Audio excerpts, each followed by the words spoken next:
What's going on, everybody? It is I, Strix, back at it with more Marvel Snap, and today it is the release of the new Series 4 card, HAVOK. His ability, after each turn, lose 1 max energy, but gain +4 power to the boy. Now, there's a lot.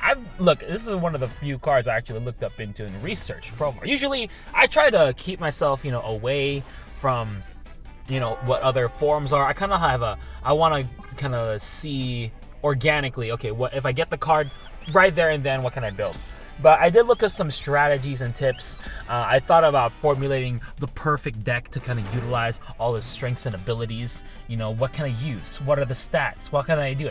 We're gonna use a Mr. Negative deck. Should I use a different kind? Maybe Electro ramping style? Nah, I just went and put HAVOK in a deck and auto completed. So this is the auto HAVOK deck that I'm gonna be using. So yeah, that's the play. So we're gonna see. Maybe the auto HAVOK is the way to go. And I gotta tell you, there's a lot of interesting cards in this deck that I probably would not have thought to put in. But there's your boy HAVOK. So the way that HAVOK I see working most usably would be in low cost decks. So your cheaper budget decks using one cost cards like the Hood. You got I got cards like Bast, Ant-Man, Mysterio's in here. One addition that the auto deck creator put in was Yellow Jacket. I'm like, you know what, this could work, because even with the -1, if you put Yellow Jacket next to HAVOK with a -1, it's not gonna make a big deal. Seriously, +4. So yeah. Anyway, this is the situation I got right now. So used some of my cards against me. I had a Snowguard in the deck as well. All right, dropping Yellow Jacket along with Mysterio, because he negated Sanctum Sanctorum, so now cards can get played over there. Laying down the traps, ready for my victory. I will say it gets tighter and tighter. The problem with is that if you play HAVOK too early, yeah, you're gonna have one super powerful card, but you're not gonna have any energy to play any substantial cards later on. So he's pretty good in this kind of deck midway through. So look at that, already 12 power. I'm snapping because I know I'm gonna get this bread. He plays Juggernaut thinking that's gonna do anything for him.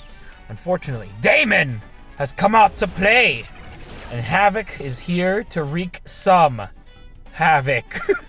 I couldn't think of a better joke, but there it is.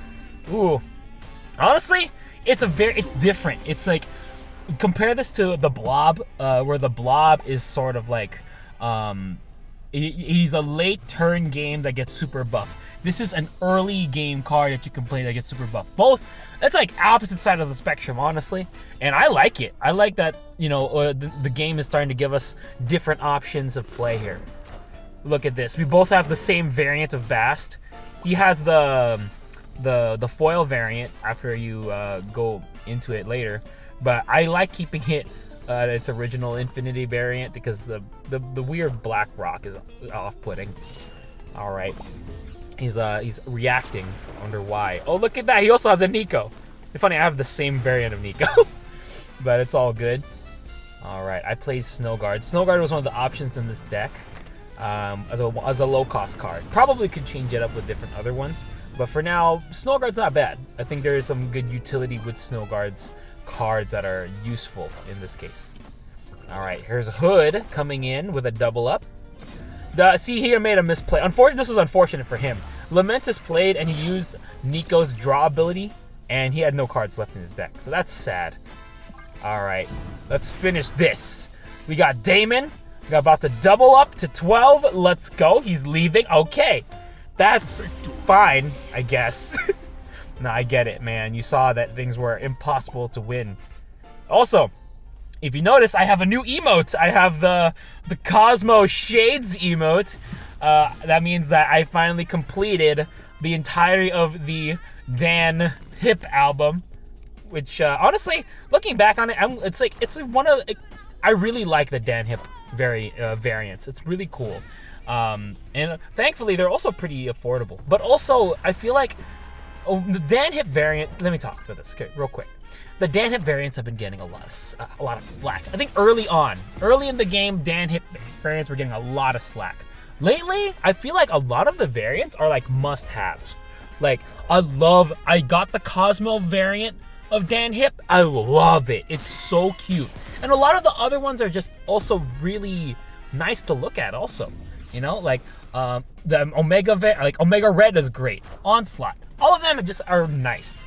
And I get it that some people want the super epic, cool looking. Look, I love Art Germ, okay? I have my Art Germ variant of Valkyrie. I love that. If I could get the one, if I could justify getting the one for Jane Foster Thor, I would absolutely.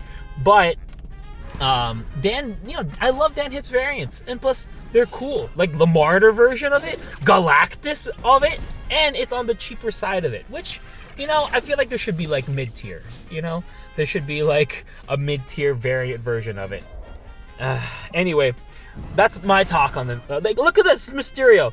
No, I'm gonna stop. I should stop because I'm getting a little too hyped on it. But yeah, that's the situation. Anyway, a lot of things happened. I didn't even watch what's going on, but I got 2 HAVOCs now, which is great for me. Not for him, but for me. Because now I have Prio. He played Alioth on me, thinking, oh, I'm gonna get another Alioth, I'm gonna totally win. Just what, buddy? You're not. Yeah, you're leaving, because your Alioth is useless in the power of HAVOK and my priority. Look at that. Look how cool that emote looks. So yeah, the hunt is on for some. I mean, I will say in terms of the emote things, I do feel like, you know, there is an incentive to one of the, like, I feel like the emotes are kind of gatekeeped a little bit.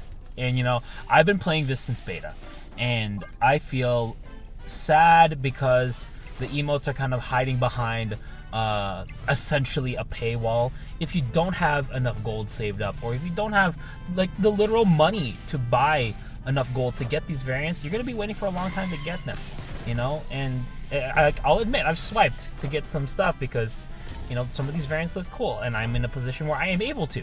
But for those people that are just starting out, it's really like kind of hard. So I don't know, hopefully there will be changes to getting those. I'm very happy. I'm gonna be flaunting that emote all the time. So just to let you know. Now, enough of the variant talk. I'm gonna let me break down how I feel about HAVOK, at least in this first thing. I think HAVOK is a pretty good card, and the fact I thought that HAVOK was gonna come in at for some reason I thought it was gonna come in at 6K. At 3K, I bought him with the tokens. I used 3K to get the tokens. I think that it's a really good card. There's a lot of potential, and this is me because I love to play low-cost card decks that don't use a ton of energy, that I can play a lot of cards with. Of course, there's still going to be like different variations of decks to be used, but I think that HAVOK would be a great option in low-cost decks, especially as you can see the decks that I have here. Will there be other ways to play the deck? Obviously, yes. Like, there's probably the meta. It's literally, this is day 1, and I'm trying to see how the auto feature works. And from the looks of it, HAVOK is gonna be a problematic character to beat. However, so that means, you know, if you want to try it, give it a go. I would definitely recommend it. I think it's a good low-cost powerhouse. So yeah, if you get a chance, try HAVOK. Have a great time. Sexy again.